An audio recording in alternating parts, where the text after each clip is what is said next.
Hello, welcome to demo number 2. And in this demo, we're just going to show the progress we've made so far. We really laid out most of the groundwork for the first demo. Now it's just a matter of getting everything to work correctly. And essentially, all I need to work correctly are my buttons, and just learning how to code those can be a little difficult, but we've established that now. So if we actually run it, we actually have a functioning. So say we said click saltwater, actually takes us to the saltwater page now versus before we couldn't get the buttons to work.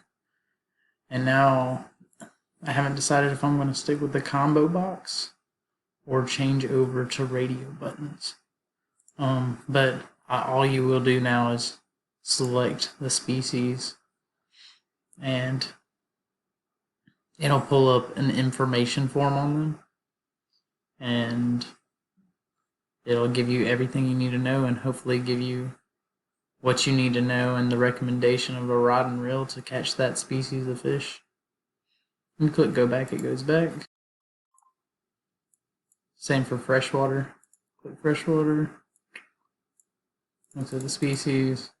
Again, not sure if I'm going to stick with the drop box or not. Might just go with the radio buttons since I actually was able to get those to work.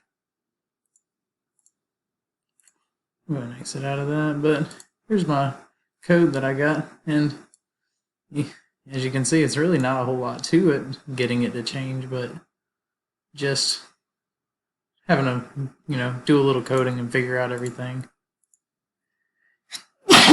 And that concludes demo 2.